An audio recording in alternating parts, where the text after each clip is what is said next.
Bienvenidos un día más al espacio en armonía. Hoy voy a profundizar en algo que es muy importante en vista a lo que está aconteciendo en el mundo. Tenemos que preguntarnos a imagen de qué está siendo hecha la humanidad presente. La están conduciendo no solo a una degeneración absoluta, sino a algo que es la imagen de lo que antiguamente se conocía como la bestia, que está alimentada por el dragón. El dragón, la bestia y el falso profeta son las tres fuerzas diabólicas que confunden al mundo y que son la antítesis de otras tres fuerzas que constituyen lo que antiguamente se conocía como la esencia divina, la cual tiene su propia imagen, a la cual debe estar hecha la humanidad. Entonces, tenemos que preguntarnos de quiénes somos hijos, de Adanes caídos, o bien de esa inteligencia profunda que se sembró también en la humanidad y que está presente en muchos de nosotros, creciendo ya, no solo como un embrión, sino quizás como un bebé. Tenemos que meditar bien esto, porque cada vez que caemos en la desesperación, la confusión, la ira, la enfermedad, es porque nos hemos desconectado de esa esencia divina, que es amor, es voluntad pura, es inteligencia pura que discierne todos los engaños. Entonces, por eso quiero tratar el tema en varios apartados. Por un lado trataré lo que yo llamo los tres linajes, lo dejo para otro vídeo, y en este voy a profundizar en una vieja idea que se conoce como el hombre primordial. De hecho, he dejado un artículo ahí en el blog, Canto de Realidad, con citas muy antiguas, tanto del libro del Zohar como de antiguos sabios, Filón de Alejandría, y por supuesto citas del Nuevo Testamento, porque en realidad esto es muy antiguo y parece que se ha difuminado un poco lo que es el hombre primordial. Hoy en día muchos utilizan la expresión Adán Kadmon, que es una expresión estrictamente cabalística. Eso se acuñó en la Edad Media. Antiguamente no se expresaba así, se decía hombre celestial, Adam Ilá, como se le llama en el Zohar, Adam Elión. De hecho hay un pasaje de Ezequiel donde parece que se menciona, ¿no? Dice que vio a un Adán sobre un trono, ¿no? Un Adán que estaba sobre el trono, y utiliza la expresión Adam Elión. Se puede leer de diversas maneras, pero bueno, ahí en el blog tenéis una serie de textos, dos concretamente son impresionantes, y quiero leeros uno de ellos porque se lo pasé el otro día a dos compañeros de viaje interior con los cuales comparto estas cosas, y los dos me dieron su opinión. Uno de ellos es Israel Elías, por cierto. El texto es el siguiente: el anciano de días. Primero aclaro que lo de anciano de días está presente en Daniel 7. Aparece como pues un padre que recibe a un hijo, porque el que se sienta en su trono es el llamado Ben Adam, el hijo del hombre. Claro, podemos entender que hijo del hombre o hijo de Adán hace alusión o bien al anciano, que sería su padre, nuestro abuelo primordial, o bien hijo del Adán caído. O sea, se puede interpretar de dos maneras, pero claro, tiene más sentido la primera, porque si le sienta en su trono es porque no está caído, es porque lo ha elevado. Entonces, dicho esto, el texto dice lo siguiente: el anciano de los días tiene tres cabezas. Él se expresa en tres arquetipos, los cuales forman uno solo. Él es así simbolizado por el número 3. ellos se muestran el uno al otro. Primero la sabiduría secreta y oculta, Hokmah Ishtar. Por encima, el santo anciano. Y por encima se halla el uno incognoscible. Nadie sabe lo que contiene. Está por encima de toda concepción. Por tanto es llamado inexistente. Ain. Ahí en el blog tenéis el pasaje con el punto exacto donde lo encontráis. Y es muy curioso porque esta expresión Ain, que significa pues no, nada, o inexistencia, también de algún modo era expresada en metafísica como no ser. Pero Parménides, el abuelo y padre de la lógica y de la ontología, dijo que no existe el no ser, que la divinidad es ser uno, pleno, sin mancha, homogéneo, y que está siempre presente. Que lo que nosotros vemos son apariencias, pero que el ser no cambia, es inmutable. Pero luego llegaron filósofos como Platón, ¿no?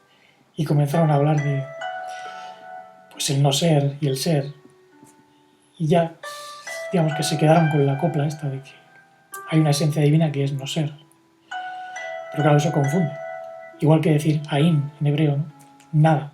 Pero claro, es nada que nosotros podamos pensar con nuestro pensamiento limitado. Es una nada que en realidad es todo. Y nada al revés es Adán. Por tanto, lo que viene a expresar esa esencia divina es primero una personalidad, que desde antiguo se conoce como Adán, incluso en otras culturas. Hay un eco, por ejemplo, en la expresión Atman. Atman es Brahman, decían en la India. Atman, que es la esencia divina proveniente de Brahma, la respiración divina, que viene a su vez de Brahman, lo absoluto. Para lo cual pues, no hay calificación. Son residuos de una enseñanza primordial, evidentemente, porque todo eso luego se metió dentro del contexto filosófico y religioso de diferentes culturas, ¿no? Atum, Atón, en Egipto, tiene una similitud a Adán. En griego, ser se dice on, toon, el ser, lo que está, con una actividad divina. Me-on es no ser. Y ese ser pleno, digamos que tiene una estructura tripartita, por así decirlo, aunque no son partes, son en realidad capas de manifestación, como ahí dice, se manifiestan la una a la otra.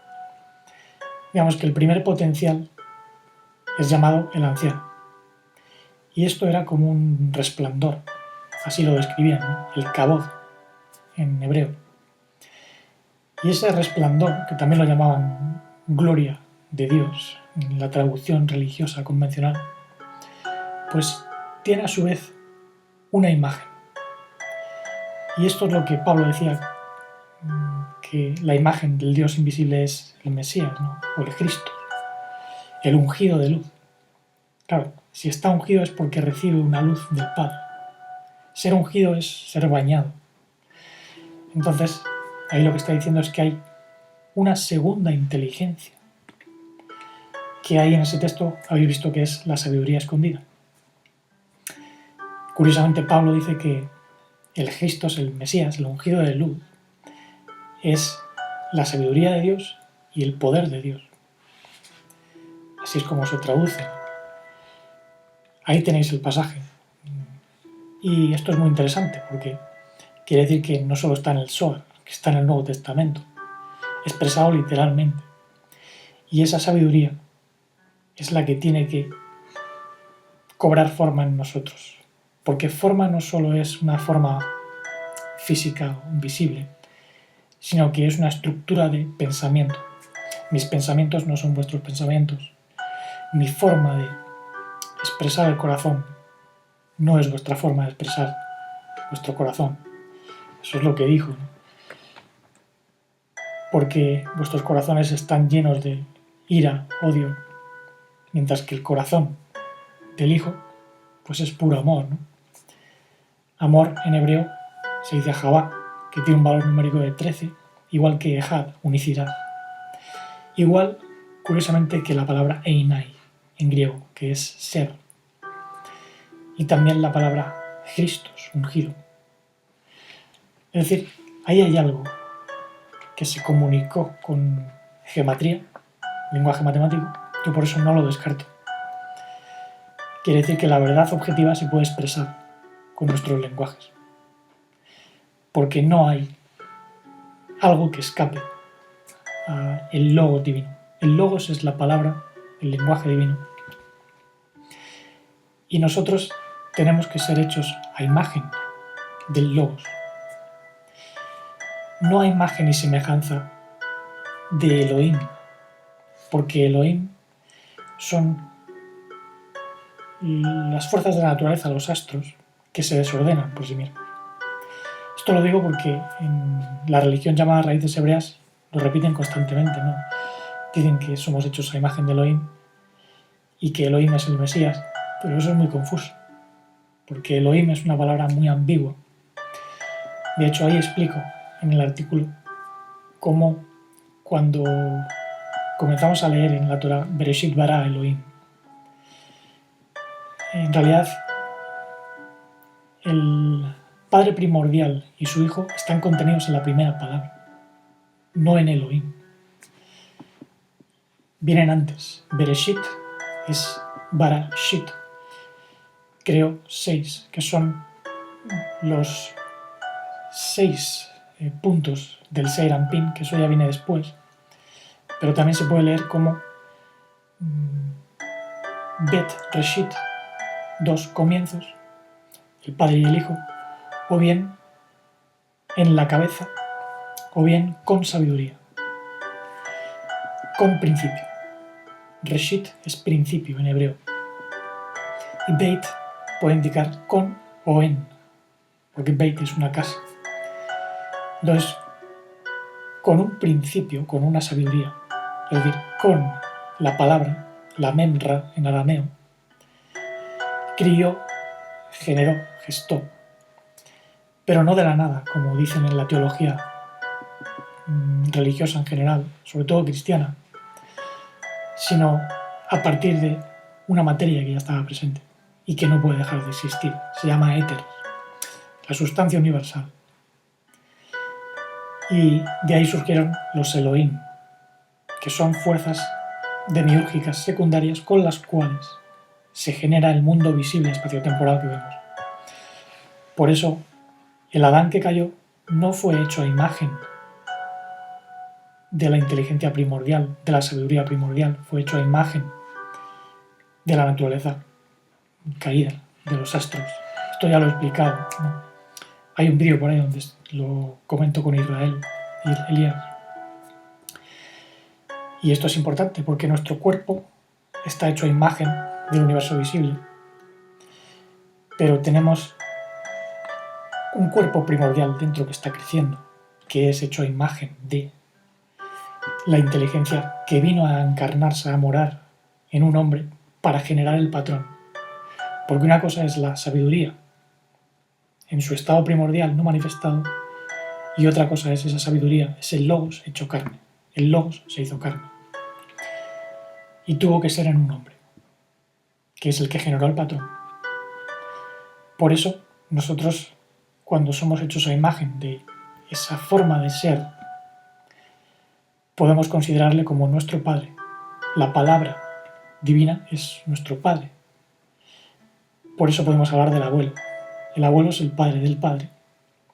Y nuestro Padre, que está en el cielo, pues es Yeshua mismo. La salvación de esa emanación divina. Entendiendo por salvación un proceso de conciencia que crece dentro de nosotros, donde hay pues una voluntad, una dinamis, como decía Pablo en griego. Dinamis es una fuerza, un poder, y el Mesías, el Christos, el ungido de luz, pues es esa fuerza, esa voluntad del Anciano de Días y también su sabiduría. Su sabiduría, que es una forma de comprender todo esto. Y él mismo dijo, el maestro, que todo esto no nos lo puede enseñar más que el Padre, que es el Hijo. Porque solo el Hijo conoce al Padre y solo el Padre conoce al Hijo. Y quien conoce a los dos, pues es porque el Hijo se lo ha mostrado dentro. De hecho, muchas veces cuando meditamos sobre todo esto, es el Espíritu del Hijo el que nos va guiando, el Espíritu de verdad. Por eso, a mí me fue guiando hacia cosas que se habían dicho en otra tradición, como por ejemplo la de los cabalistas, que utilizan el libro del Zohar. Y no soy el único que ha visto esta expresión de los dos logos en otras culturas. Son muchos, lo que pasa es que, bueno, no siempre se interpreta de un modo más constructivo. Hay muchos que se convierten al judaísmo pensando que hay más verdad en la cábala, pero no es así. Yo os puedo asegurar que todo lo que está en el Zohar está contenido en el Nuevo Testamento de otra manera, mucho más accesible, quizás, a nuestra forma de entender las cosas, pero está ahí. Y además demostrado. Podemos decir que el arquetipo original se convirtió en un prototipo. De hecho, el otro día, cuando se lo comenté a Marilu, ese pasaje, ella me dijo que todos hablan de arquetipos, pero ninguno habla del prototipo, que es el Mesías que se encarnó, y tiene razón. De hecho, se le llama así protoconos, en griego. El primero, ¿no? el que marca el canon, ¿no? El patrón, el logos, la lógica, la inteligencia, según la cual debemos obrar como humanos plenos. Pero claro, si nos dejamos llevar por los engaños, pues somos hechos a imagen y también semejanza de la bestia. La imagen, digamos que es como la parte interna, la personalidad interna, y la semejanza es la sombra externa. Mientras que el verdadero ser no tiene sombra, aunque sí que ha habido autores como Filón de Alejandría que decían que el logos es la sombra del Padre primordial y que el logos es la palabra o patrón por medio del cual creó las cosas, ¿no? Porque el mundo no se puede asemejar al Padre primordial. En cierto modo tiene razón, pero os puedo asegurar que ni siquiera este mundo que vemos ha sido creado a imagen del Logos divino. Todo esto que vemos es la sombra de otra realidad, el mundo del hombre primordial, de la Ankat Mon, nuestro verdadero hogar. De ahí viene nuestra esencia divina. Y si somos capaces de recordarlo y vivir de acuerdo a esta esencia divina, pues incluso lo humano que tenemos se puede divinizar y ser reintegrado en ese hogar. Pero tenemos que ser coherentes y recordar en qué consiste vivir de acuerdo al Logos divino, que es esa imagen y sabiduría que viene del Kabod primordial, el resplandor primordial, el abuelo. Pero claro, nadie viene al Padre si no es a través de mí, dijo el maestro. Entonces no podemos comprender al abuelo si no comprendemos lo que el maestro hizo, que es darnos el patrón. Yo soy el camino, la verdad y la vida. Un camino de acción para poder ser reintegrados. Y bueno, no quiero hacer el vídeo más largo. Ahí tenéis un montón de citas y explicaciones. Esto tenemos que ponerlo en relación con lo que yo llamo los tres linajes, porque Aquí en la Tierra, digamos que hubo una caída de un hombre, pero ese hombre que se mezcló con la genética llamada de la serpiente, pues generó como dos bandos, uno de luz y otro de oscuridad. Lo que ocurre es que el bando de luz dice luchar por un dios que es un dios de guerra. De hecho lo vemos en muchas culturas, sobre todo en la judio-cristiana, ¿no? Y por ejemplo, hoy en día lo que está ocurriendo en el mundo es una lucha entre esos dos bandos, la luz y la oscuridad, que son como dos linajes. Pero desde mi punto de vista, el verdadero linaje del Adán primordial no aboga por la guerra. Entonces, ¿a qué dios están defendiendo, no?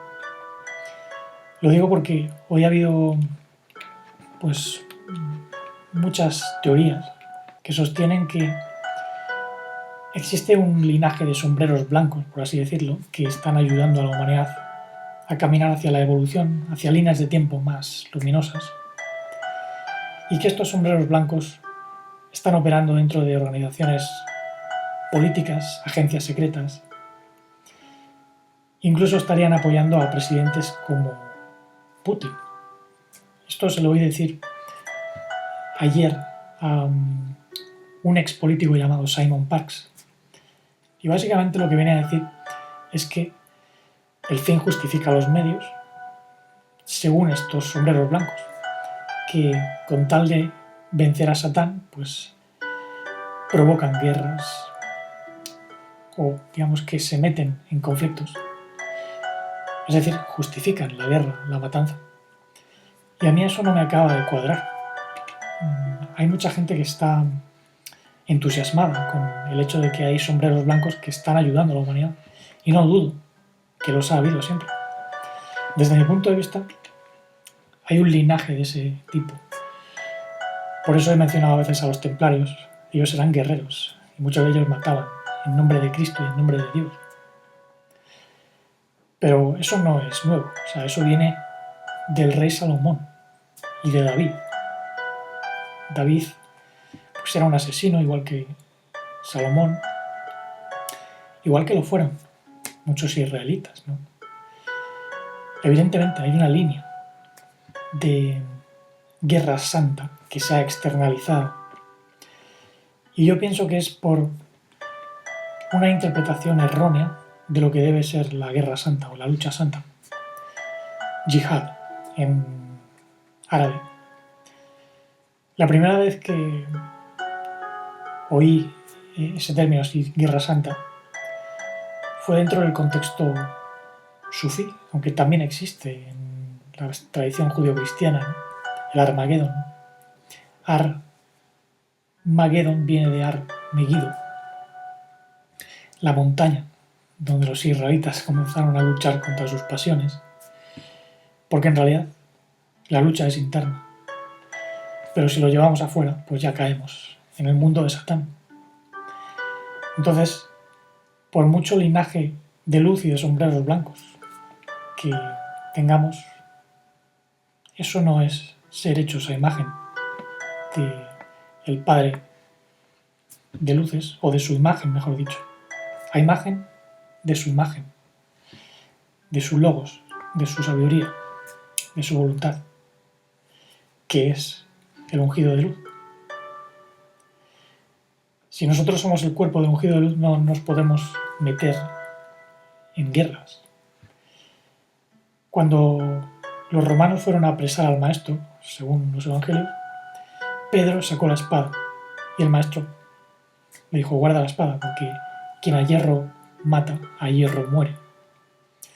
Eso es una alusión a la reencarnación, al Gilgul. A lo mejor no mueres a hierro en esta vida, pero si tú has matado con la espada, vas a volver y vas a ser asesinado con la espada.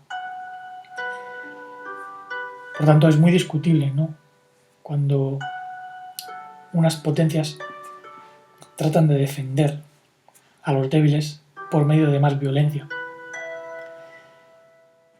Hay que dudar mucho de esa vía, porque siempre ha fracasado. E insisto, hay beneficios, evidentemente. Si no hubiese un bando de luz luchando contra la oscuridad, a la humanidad probablemente la habían barrido ya. Esa es una de las paradojas, ¿no? Así que el próximo día, no sé si publicaré el vídeo antes, pero quiero reflexionar sobre qué es ese linaje de luz que está luchando contra la oscuridad y cuál es el verdadero linaje del Adán primordial que lucha pero de otro modo. Porque hoy en día lo estamos viendo claramente. Hay dos bandos luchando y hay muchas mentiras. Es posible que lo que dicen Simon Parkes y otros pues sea cierto y que incluso lo que se cuenta ahora sobre Rusia y sobre Putin pues no sea totalmente cierto. Ayer mismamente le oí decir a Simon Parkes que en realidad Putin estaba atacando a unas milicias terroristas que estaban construyendo una bomba atómica nuclear y que querían ir en contra del mundo.